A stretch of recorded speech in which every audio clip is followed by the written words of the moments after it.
Fort lumturi. Fragmenti i Ungjillit të sotëm që u lexua pak më parë na përcjell mjaft mesazhe. Por ne do të përqendrohemi tek ideja kryesore se pasi ta njohim Jezu Krishtin, duhet t'i shkojmë pas. Por le ta lexojmë edhe një herë fragmentin ungjillor. Jesu i gjendej pranë liçenit të Gjenesaretit dhe turma shtyhej drejt tij për të dëgjuar fjalën e Perëndisë. Ai pa dy vargat në breg të liçenit, por peshkatarët kishin dalë nga varkat e po lanin në rrjetat. Si hipi në njërën prej tyre, në atë të Simonit, i kërkoi ta largonte pak nga bregu. Pastaj ul dhe mësonte turmën nga varka. Kur mbaroi së foluri, i tha Simonit: "Shko drejt të thellësisë e hidhi rrjetat për peshkim." Simoni ju përgjigj: "Mësues, jemi të munduar gjithë natën e nuk kemi zënë asgjë, por për hir të fjalës tënde do t'i hedhë rrjetat." Si bën kështu, kapën aq shumë peshk, sa që po u griseshin rrjetat. Atëherë u bën në shenjë atyre që ishin në varkën tjetër që të vinin dhe t'i ndihmonin. Ata erdhën dhe të dyja varkat u mbushën aq shumë sa po fundoseshin. Kur e pa këtë gjë, Simon Pietri ra në gjunjë përpara Jesujt dhe tha: "O Zot, largohu prej meje se jam njeri mëkatar." Ai dhe të gjithë ata që ishin me të u çuditën nga sasia e madhe e peshkut që kishin zënë. Aty ishin edhe Jakovi e Joani, bijtë e Sebedeut, që ishin të afërm të Simonit. Atëherë Jesusi i tha Simonit: "Mos ki frikë, që tani do të bëhesh peshkatar njerëzish." Si nxorrën nga vargat në breg, ata lanë gjithçka dhe shkuan pas Jesuit. Të dashur vëllezër dhe motra me Krishtin, do të ndalim në 3 pika kryesore të kësaj historie. Pika e parë: turma që ndjek Zotin po e ndiqte sepse po mrekullohej nga predikimi i tij.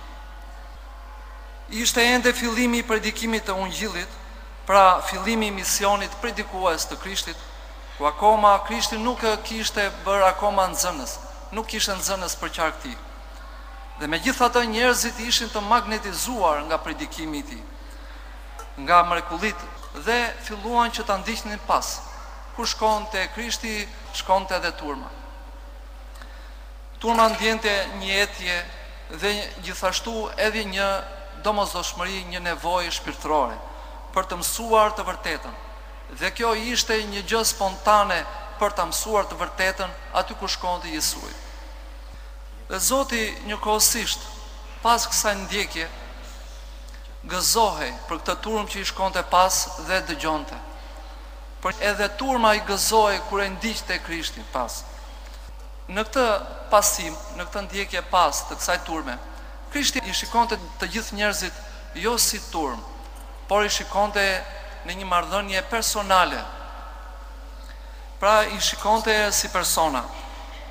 Në një pikë tjetër të dytë që ne menduam që të veçonim ishte se predikimi u shoqërua me një mrekulli. Siç dim, Jesu Krishti predikonte kudo dhe në çdo kohë, dhe në çdo vend, në godina, por edhe në ambiente të hapura. Dhe në këtë fragmente shikojmë që ai predikon në breg të liçenit, në një vend pune, pra në një vend peshkimi, dhe përdor si tribun predikimi varkën e një peshkatari. Ky predikim në vazhdim u shoqërua me një mrekulli. Ai e përforcon fjalën me një mrekulli, dhe ashtu siç vënë re edhe Joan Gojarti në komentet e tij të shumta, thotë se Krishti e bën këtë për të treguar pushtetin e tij, fuqinë e tij. Dhe jo vetëm kaq, por atyre që shoqërojnë dhe që shikojnë dhe që marrin pjesë në këtë mrekulli, i tregon sepse Krishti është garancia e fuqisë. Dhe kështu nuk mbetet vetëm thjesht e tregimi dhe shfaqja e pushtetit, pra pushtetit që ka mundësi sepse ai është Zoti që krijoi qiellin dhe dheun, por ai planifikon diçka në vazhdim, diçka të çuditshme dhe tregon një rend të ri që do të shfaq personave që ndodhen për qark. Pas pak do t'i thot Petros dhe do t'i caktoj një detyrë, një mision. Dhe që i thot që tani do të bëhesh peshkatar njerëzish. Shikojmë që mrekullia u bë pasi apostull Petro u bind fjalës së Krishtit. Pra mrekullia shfaqej pas bindjes së Petros. Dhe kështu në vazhdim Petro nuk u zhgënjye, ndonë se u frikësua sepse krahasoi veten e tij me Krishtin, pra që Krishti pa mëkatshëm dhe ky i mëkatshëm. Megjithatë Krishti i tha mos ki frikë. Dhe mrekullia që pa e forcoi në bindjen që ky duhet t'ia dëgjonte fjalën edhe në vazhdim. Kujtojmë pra që në këtë moment Petro nuk ishte nxënës i Krishtit. Thjesht ishte një peshkatar dhe u gjend në atë vend ku po predikonte Krishti. Dhe kështu ky apostull në vazhdim parashijoi mrekullinë dhe parashijoi një realitet tjetër hynor, pra fuqinë hynore të Krishtit. Pika e tretë që duam të theksojmë është që Petro caktohet me mision si peshkatar njerëzish. Peshkimi i ri është më i vështirë. Tani do të kesh të bësh me njerëz, i thot Krishti, të cilët tani nuk janë peshq që me taktikën e njeriut mund t'i mbledhi dhe mund t'i grumbulloj. Por njerëzit tani do duhet të bisedohet, por njëkohësisht njerëzit do duhet të pranojnë me mendimin, me vullnetin dhe me përzgjedhjen e tyre predikimin që do t'i shfaqë. Dhe kështu Krishti e inkurajon dhe i thot mos u frikëso. Por gjithashtu e inkurajon edhe me parashijimin e fuqisë së mrekullisë së tij, pra apostull Petro. Kujtohet dhe parashijon që nëse do të jetë me Krishtin dhe do të zbatojë të fjalën e Krishtit, atëre nuk ka gjë të pamundur. Dhe kështu ai forcohet edhe në besimin e tij, por njëkohësisht ai forcon bindjen sepse Krishti do të jetë me të dhe do ta mbështesë. Pra me këtë bindje kaq të madhe, ai e lën rrjetat dhe e ndjek pas. Kështu ai ndryshon jetën e tij. Ndryshon edhe emrin e tij. Bëhet Petro. Pra bëhet nga Simon Petro sepse mbi këtë gur besimi dhe pohimi, ai do të vazhdoj jetën e tij dhe do të bëhet model për gjithë besimtarët në vazhdim. Dhe ndryshon emrin, jo vetëm thjesht emrin Simon në Petro, por edhe si pasues i Krishtit. Pra bëhet i krishter, sepse e besoj, e pranoj dhe e ndoqi pas. Kështu, me këtë ndryshim të jetës, shikojmë se ai jo vetëm që tregoi një përkushtim të madh, por edhe punën që kishte, misionin e tij që kishte për të ushqyer edhe familjen, por pa e braktisur familjen dhe ndoqi pas Krishtit.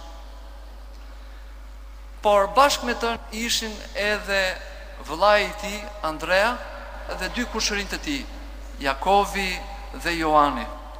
Dhe këta ishin dëshmitarë të kësaj mrekullie, dhe këta ishin dëshmitarë të këtij predikime dhe të fuqisë së Perëndisë. Dhe kështu edhe këta, jo vetëm që u bën dëshmitar, por thirrja ishte edhe për ta. Kështu që edhe këta bashkë me Petron i lanë rrjetat e tyre dhe ndoqën pas. Të dashur vëllezër dhe motra me Krishtin, kjo histori dhe çdo histori që ne tregojmë dhe që interpretojmë nuk lidhet vetëm thjesht për ta shpjeguar në kontekstin e asaj kohe përpara 2000 vjet. Por ne do duhet ta lidhim edhe me ditët e sotme dhe me jetën tonë personale. Kujtojmë pra që fjalët dhe veprimet e Krishtit ushqejnë shpirtrat tona vazhdimisht dhe ne jemi të jetur për ta dëgjuar, por edhe për ta ndjekur atë. Ndonë se ne që besojmë Krishtin dhe ndjekim atë, si në këtë katedrale, por edhe në kishat të tjera në Tiranë, por edhe në rrethet të Shqipërisë, por edhe në të gjithë rrugët toksor, jemi të shumtë, ne nuk konsiderohemi si turmë ndjekësish, pasueshis. As nuk duhet ta konsiderojmë veten të tillë. Por ne konsiderohemi dhe duhet ta konsiderojmë veten miq të Krishtit, që e njohim atë, që jetojmë me të dhe njëkohësisht kemi pra një marrëdhënie personale me të. Edhe Krishti neve na konsideron të tillë. Dhe interesimi ynë për Krishtin neve na sjell gëzim, por edhe Krishti gëzohet kur shikon që ka mjaft njerëz që e ndjekin dhe gëzohen me të. Prandaj edhe ne të dashur besimtarë të gëzohemi atij edhe më shumë, sepse Jesu Krishti është me ne, por edhe ne jemi dhe duhet dhe përpiqemi të jemi me të. Duke qenë se përpiqemi të jetojmë me Krishtin, e gjithë jeta jonë është e rrethuar me mrekulli të vazhdueshme. Mjafton që ne të jemi me mendje, me sy dhe me zemër të hapur, që ne t'i evidentojmë, t'i kuptojmë dhe t'i shijojmë këto mrekulli në jetën tonë.